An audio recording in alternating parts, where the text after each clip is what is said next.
Assalamualaikum warahmatullahi wabarakatuh. Saya Wahyu Prakoso dan di sini saya ingin mempraktekkan eh, FTP server dan mail server sebagai lanjutan praktikum minggu kemarin. Yang pertama kita praktekkan FTP terlebih dahulu. Apa itu FTP? FTP atau File Transfer Protocol merupakan internet service yang dirancang untuk membuat sambungan ke server internet tertentu atau komputer sehingga user dapat mengirimkan file ke komputernya sendiri atau download atau mengirimkan file ke server atau upload. FTP saat ini banyak digunakan untuk melakukan pertukaran data karena lebih mudah daripada menggunakan perangkat kabel atau fisik. Fungsi FTP server dan kegunaan FTP. Ada beberapa fungsi FTP yang saat ini banyak digunakan, seperti untuk mengunggah halaman website ke dalam internet melalui web hosting. Fungsi lain seperti memperbarui revisi dari program yang dilakukan oleh aplikasi FTP developer. Lengkapnya, berikut ini adalah fungsi dari FTP yang saat ini ada. 1. Melakukan upload halaman website ke dalam web server atau web hosting ke internet. 2. Menjelajah dan mengunduh file dari situs perangkat lunak publik. 3. Mengirimkan file yang berukuran besar menjadi dua partisi yang mungkin saja terlalu besar untuk lampiran di dalam email. 4. Mengunduh dan melakukan upload konten sebagai tugas kuliah ke FTP server. 5. Mendistribusikan revisi terakhir program yang dilakukan oleh pengembang perangkat lunak. Tentu saja tidak hanya itu, ada banyak fungsi FTP lain yang bisa dimanfaatkan dalam melakukan pekerjaan sehari-hari. Anda dapat mengembangkannya sendiri dan menyesuaikan dengan kebutuhan penggunaan yang dibutuhkan. Namun, pada dasarnya fungsi sederhana dari FTP adalah memudahkan pengguna memindahkan file dari satu tempat ke tempat yang lainnya. Cara kerja FTP. FTP bekerja dengan mengandalkan autentikasi standar yang meminta pengguna komputer memasukkan username dan password untuk bisa mengakses data. Setiap kali kamu ingin mengunggah, atau melakukan aksi lain terhadap data dalam komputer, maka diperlukan akses dari FTP untuk perintah yang kamu lakukan. Password dan username itulah yang menjadi kunci aksesmu untuk mengakses data di dalamnya. Dengan password dan username yang diberikan oleh FTP, kamu bisa leluasa memindahkan, menyalin, membuat dan menghapus data yang ada di dalam direktori penyimpanan komputer. Namun, sebelum terjadi pertukaran data tersebut, FTP client terlebih dahulu harus melakukan permintaan koneksi terhadap FTP server. Jika FTP client terhubung ke FTP server, barulah di situ terjadi aktivitas yang kerap kamu lakukan seperti mengunduh data, mengunggah, dan sebagainya.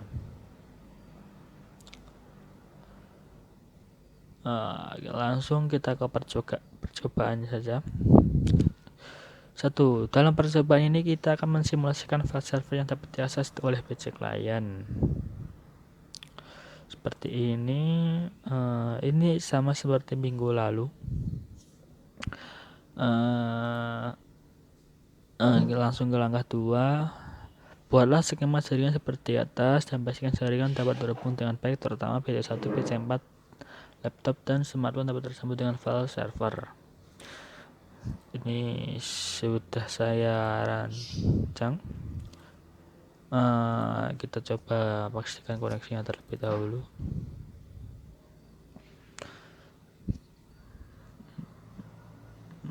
Kita ke desktop dan command prompt, kita ping 43 2. Ini merupakan alamat IP dari FTP server. Kita coba ping.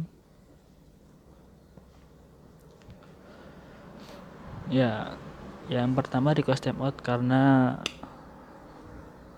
PC1 terlebih dahulu harus mencari ARP jalur ARP-nya dari 43.43.2 ini.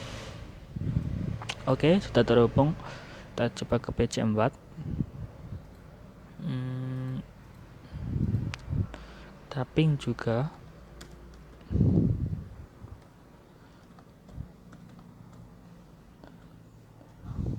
Reply artinya sudah terhubung. Kita ke laptop.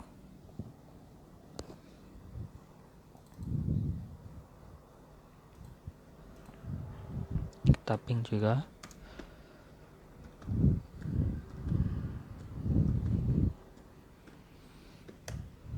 Ya, reply artinya sudah terhubung. Oke, kita lanjut ke langkah selanjutnya. Nyalakan service FTP di komputer FTP server, kemudian buat user coba, password coba dengan akses full seperti tampilan berikut. Iya, kita di sini harus ke FTP server dan menyalakan service FTP. Oke, kita ke FTP server, kita ke service, lalu ke FTP. Ya, sudah nyala. Lalu kita tambahkan username coba, passwordnya coba, lalu kita centang ini semua agar username coba bisa melakukan apa saja di dalam FTP server. Ini seperti perizinan untuk user. Kita add. Nah, di sini sudah ada coba. Sekarang kita lanjut ke langkah selanjutnya. Pada PC1 kita buat sebuah file dengan nama pesan pc1.txt dengan isi seperti gambar berikut. Ini isi pesan dari PC1. Oke. Kita buat kita kopas saja nama filenya. PC1 kita buat ini text editor, kita coba kita ganti isi pesannya seperti ini.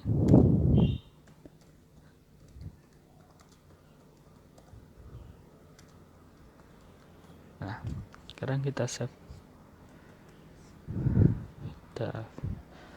Nah, seperti pesan PC1. Oke.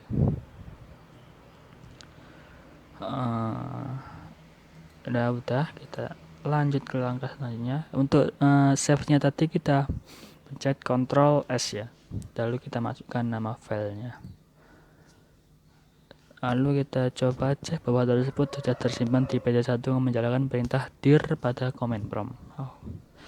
Kita masih di PC1 dan masuk command prompt, kita dir. Nah, ini sudah ada ya pesan PC1 33 bit. Oke, kita seperti sudah ada, kita langsung ke langkah selanjutnya. Kita buat koneksi ke FTP server dengan memasukkan username dan password yang telah kita buat sebelumnya.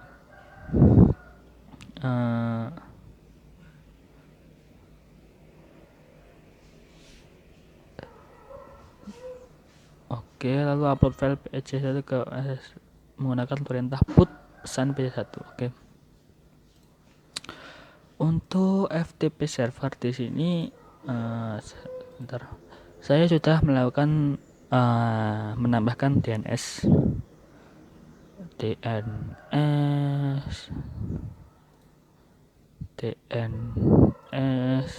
Nah, di sini FTP Jarcom merupakan alamat dari FTP server.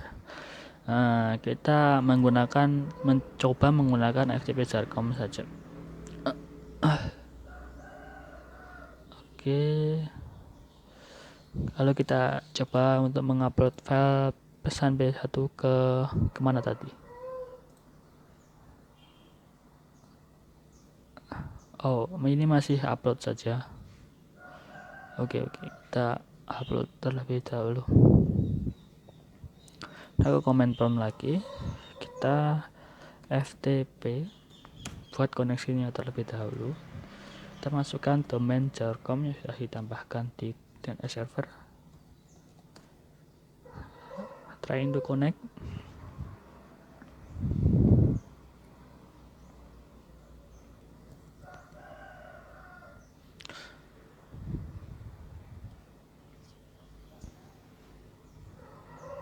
Nah, ini FTP server meminta kita masukkan username, kita masukkan coba, lalu password. Di sini saya sudah mengetikkan kata coba di dalam kolom password, namun tidak kata tersebut tidak akan ditampilkan di user interface. Jadi kita langsung enter. Nah, sudah login, kita sudah masuk ke FTP server. Sekarang kita bisa mengupload file pesan PC1. Nah, pesan PC1, oh iya tuh, pesan PC1, oke. .txt. Kita enter. Transfer complete. Nah, sepertinya jika seperti ini file pesan kita sudah terupload di FTP server. Sekarang kita masuk ke langkah selanjutnya. Pada laptop kita buat koneksi seperti langkah poin 5, lalu kita coba download pesan PC1 sudah terupload ke laptop pesan kita. Oke, sekarang kita pindah ke laptop dan mencoba mengunduh pesan dari PC1. Kita buat koneksi terlebih dahulu.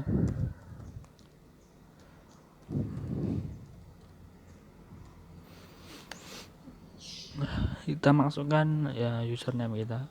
Coba enter. Kita untuk mendownload kita biasanya menggunakan get ya. Iya, get pesan. Kita masukkan get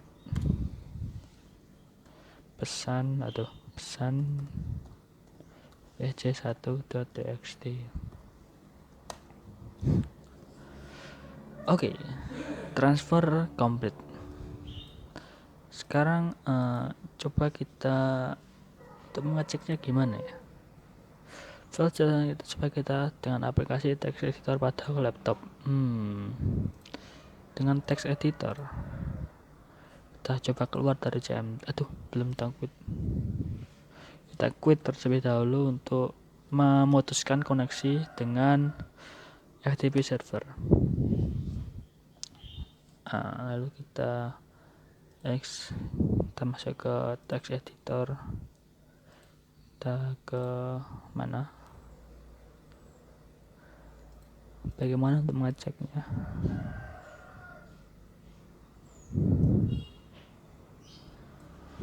Bagaimana?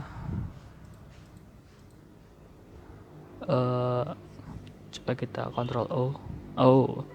Ya, untuk membuka file sudah ada di dalam komputer. Kita biasanya menggunakan Ctrl O atau open ya. Seperti ini sudah ada pesan PC1. Kita oke. Nah, ini pesan dari PC1 kepada laptop. Waiting Tresna Jalan Sangka Kulina. Oke, siap. Nah, ya sudah selesai percobaan kita. Nah, intinya seperti itu. FTP digunakan untuk memindahkan file ke satu dan ke tempat lainnya. Di sini kita memindahkan file dari PC1 ke server, lalu dari server ke laptop. Nah, sekarang kita ke mail server. Apa itu mail server? Mail server merupakan sebuah server atau layanan internet berbasis cloud computing yang digunakan untuk mengirim dan menerima email dalam satu jaringan server email yang sama. Mail server dapat mengumpulkan, mengolah, dan mengirim data-data serta informasi dalam bentuk email atau surat elektronik dengan menggunakan domain email khusus atau domain email tersendiri. Mail server menggunakan dasar layanan client server, di mana klien dapat mengakses server email melalui aplikasi. Fungsi mail server. Mail server berfungsi sebagai pengatur atau penerima dan penyalur respon atas email yang masuk. Tak hanya itu, fungsi utama dari program ini adalah sebagai aplikasi yang digunakan untuk menginstal email. Oleh karena itu, aplikasi ini sangat penting karena akan mengatur jalannya email dan merespon setiap email yang masuk. Protokol email. Ada 3 protokol utama dalam mengirimkan email melalui mail server, yaitu protokol SMTP maksud saya, atau Simple Mail Transfer Protocol, POP3 atau Post Office Protocol version 3, dan IMAP. SMTP lebih banyak digunakan untuk menampung data serta mengirimkan email ke alamat email lain yang ingin dituju. Sedangkan protokol POP3 dan protokol IMAP lebih banyak digunakan untuk memudahkan user dalam membaca dan mengakses email secara remote. Nah, kita langsung saja ke percobaan skenario. Nah, ini sama seperti tadi. Iya, maaf kalau suara saya bindeng atau kurang enak didengar. Saya sedang pilek. Doakan cepat sembuh. Oke. Kita langsung ke langkah percobaan. Buatlah skema jaringan seperti gambar di atas. Ya, sudah. Kita tambahkan entry dns.com pada DNS server seperti gambar berikut.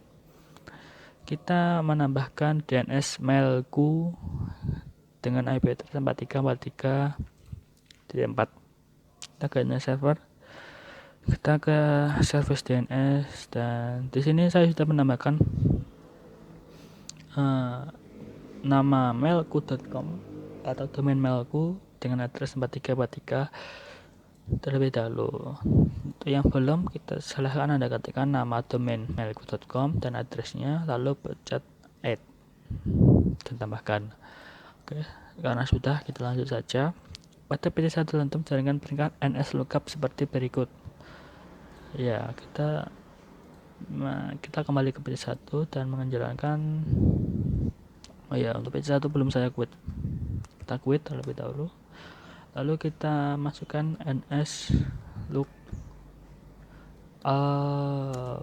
mailku.com. Nah, seperti ini sudah ada, sudah sama seperti gambar. Kita coba ke laptop.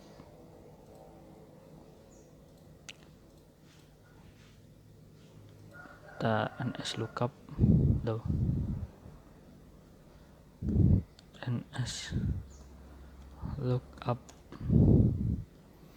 mailku.com. Nah, seperti ini sudah sama seperti page 1 tadi. Sekarang kita masuk ke langkah selanjutnya. Pada mail server, kita aktifkan server email dan buat 2 akun email untuk pengguna seperti gambar berikut. Ini user 1 dan user 2.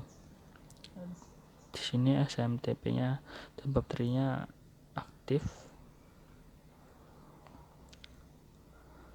Oke. Sekarang kita coba saja ke mail server, kita ke service, ke email, lalu kita tambahkan otomatis berarti ini. Untuk yang off silahkan diaktifkan service semuanya. Kita tambahkan user 1,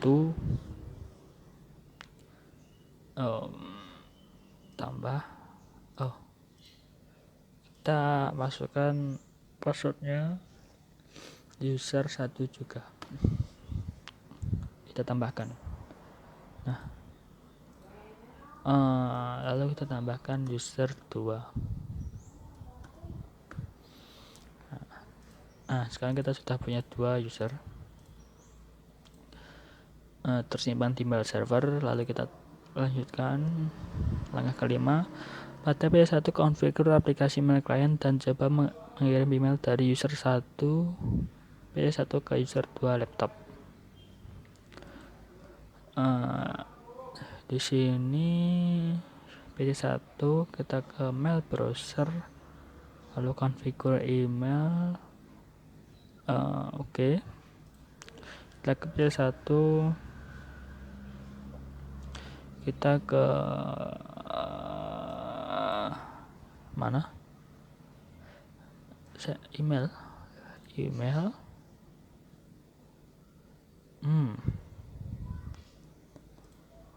Kita ke mail browser.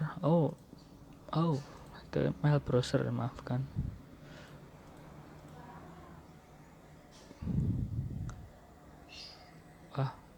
Terlebih dahulu ke PS1 lagi, kita ke mail browser di mana?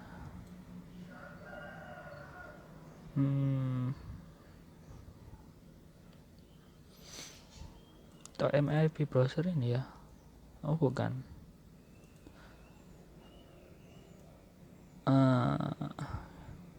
Mail browser. Gimana caranya akses email browser? Di sini tidak ada aplikasinya. Yang ada hanya email. Atau kita ke browser lalu kita jalankan mailku.com. Ya, kita coba mailku.com. Go.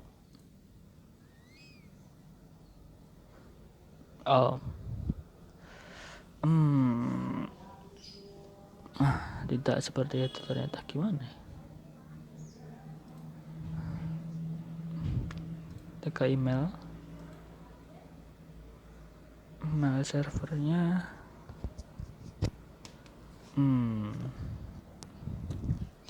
mailku.com. Kita isi IP address saja.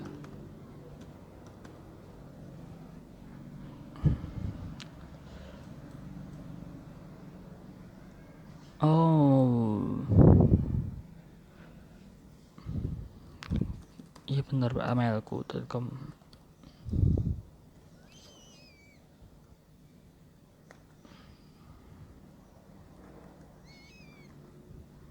Username-nya user 1 dan user 1. Kita save.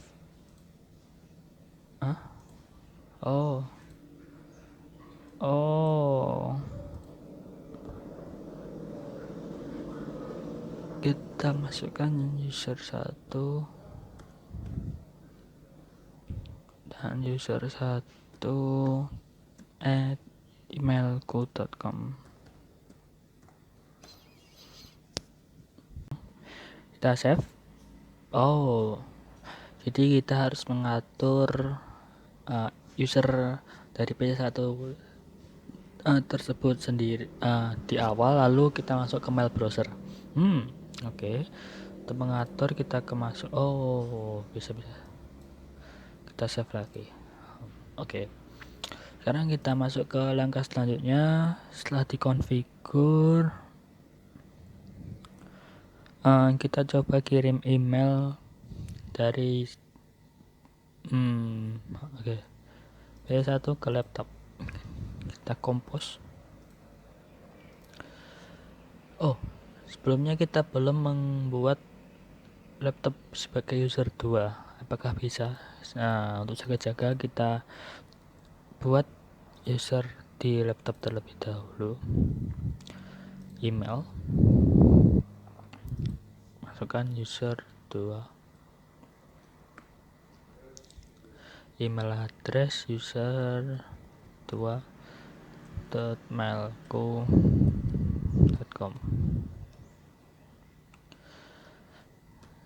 mailku.com.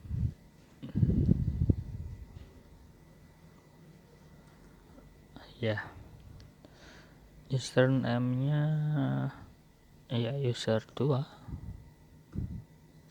passwordnya user 2. Kita save. Oke, sekarang kita masuk ke P1 lagi untuk mengirim email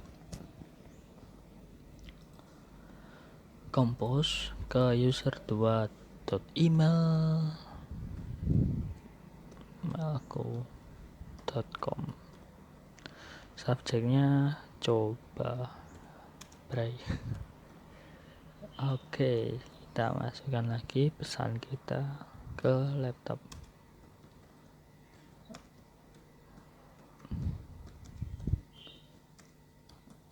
Oke, kita send.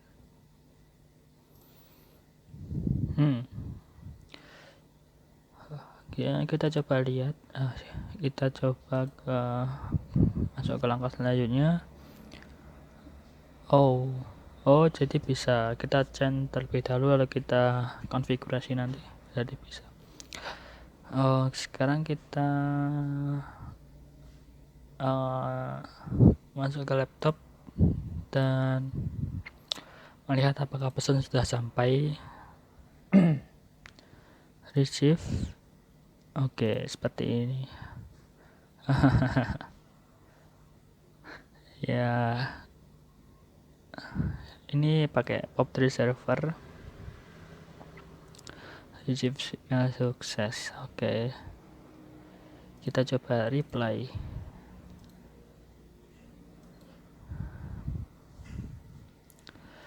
Oke. Reply-nya seperti itu saja. Oke. Nah, sekarang kita coba ke P1 lagi. Kita lihat apakah sudah ada. Oke, nah berarti hubungan email transfer kita sudah berhasil.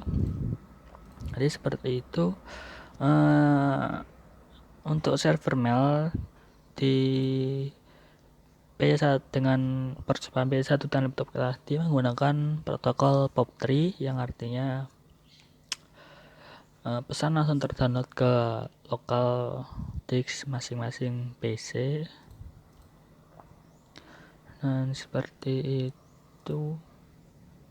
Nah, ya sudah kira-kira seperti itu. Apabila saya ada salah kata atau salah tindakan atau suara-suara yang berisik di belakang tadi, saya mohon maaf. Wassalamualaikum warahmatullahi wabarakatuh.